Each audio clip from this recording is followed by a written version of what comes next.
Hey, what's up, guys? It's Christmas Eve. Actually, it's Christmas Day. It's after midnight. I got this book. You have these in Barnes and Nobles. You have a lot of these bargain collections of horror stories, sci-fi, fantasy, short stories. And what they do is they mix the old with the new, right? So most of the new stuff is abysmal, but it's a nice collection of old stuff. And this is the Christmas macabre Gothic short stories, right? Ghost stories at Christmas. Now, of course, we know the English tradition was to always tell ghost stories on Christmas Eve. It was done by regular people. It was done by university professors. It was a thing. It was in periodicals, especially in the 19th century. But no. So we have the classics, writers. M.R. James, of course. I'm gonna use this book as a resource. I guess I'm being optimistic for the future Christmases. Okay? I'll focus on it's a nice selection here. I've marked the 19th century and early 20th century writers, but I've also, I read one of the new ones here. Let's go back to the forward. It's pretty nice. By this Jared Fogle. Basically Christmas short story, the history of it, particularly the rapid growth of periodicals, and the idea of ghost stories, right? The winter solstice ghost tale, right? The relation of ghosts of Christmas. This is, of course, going back to the pagan past, right? These were told as tales, by people that believed in these spirits, obviously. And I always bring up the whole idea of the weird tale, right? You don't get the supernatural story, okay, until after the Enlightenment. You only get it when there's a Joshi put this forward, not me, but the idea that you don't have supernatural literature until the Enlightenment, because now you have a dividing line, okay? Literature before Christian, mostly Christian works, but which would be most of the works back then, they believed in the supernatural, right?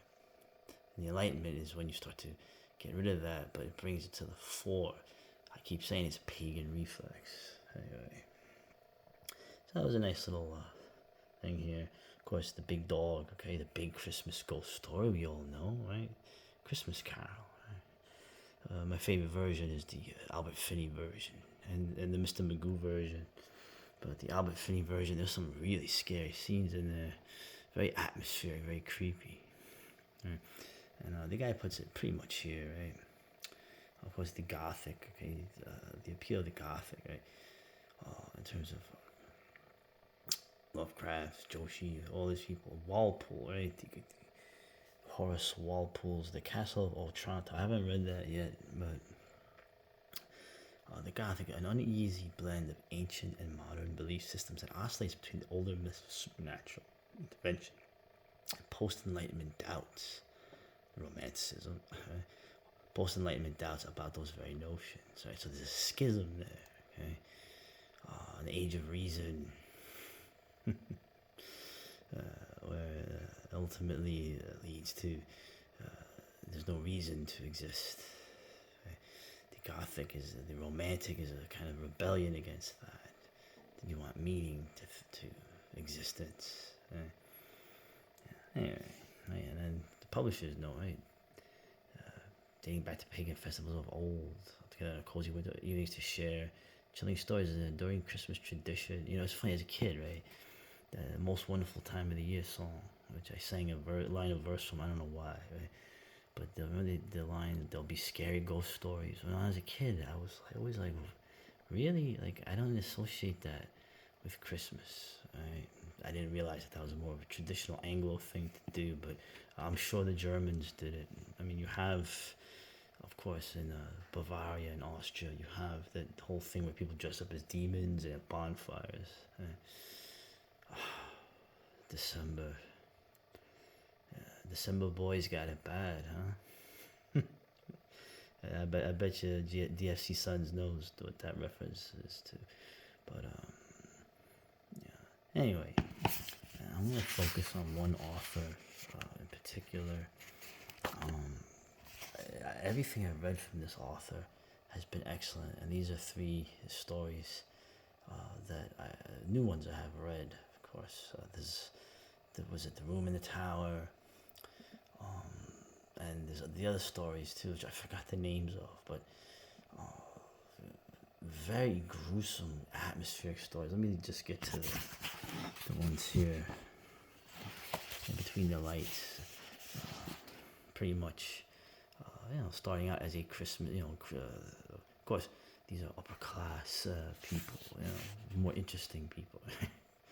Having a Christmas party, and a guy describing a man who's been sick recently, just recovered from a bad pneumonia, describing a very strange scene, right? He sort of passed out and he had visions of these little people, right? So this is like Arthur Machen territory, right? These little people, dancing, right? In a firelight, strange incantations and chants as they dance, right? And then he goes hunting, or as they call it, stalking. Right? He goes up to Scotland, right? For excellent stalking. I was like, stalking? What is it? Hunting. He's hunting stags, right? You have big stags up there in Scotland. And of course, he gets lost in the fog, in the heather, right? And he sees the things he dreamed about, right? Yeah, he saw these, right, the 9 months of terror came back to me. I guess I'm giving the story away, but it's very interesting. It's almost, and there's an allusion to the Picts, of course, right? The old European idea of these people there before that we come when we invade, and they're like, they go underground, they steal our children, they vex us at night. Of course, the last story in here, I'll get to that connection. The old ancient European idea, the dwarves, right? The little people. Who are they? But the garden is pretty much more of a regular ghost story, and it does what it does. It builds up the atmosphere. It builds up incredible atmosphere.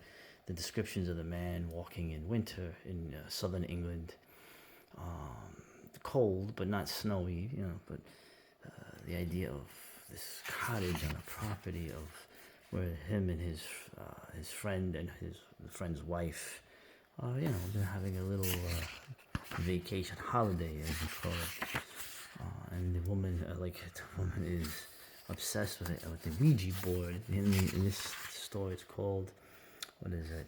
A planchette, right? So I guess that's a Ouija board, something like that. And like the husband, she's on the high road to madness, right? And like it's funny, she's the woman's actually it's very interesting at the end how the story goes. It's more of a ghost story. Most of the stories this E.F.Benson guy has written, the creatures are they're physical and they're pretty nasty. Just like M.R. James, the ghosts are not like flitting things. They're supernatural, malevolent creatures. And the last one here, Horrorhorn, it takes place in the Swiss Alps with more, upper class people on holiday and talking about this man describing strange creatures that he has seen that are like short, hairy humans who are very, very strong and very savage. And talking about the prodigious strength and agility, remnants of some wild primeval race. It seems that they were still in an upward stage of evolution, and how they carry off people not as prey, but to be bred from. Young men had also been raped by them, to be mated with the females. Oof, hey man, that's better that. than what I thought that meant initially.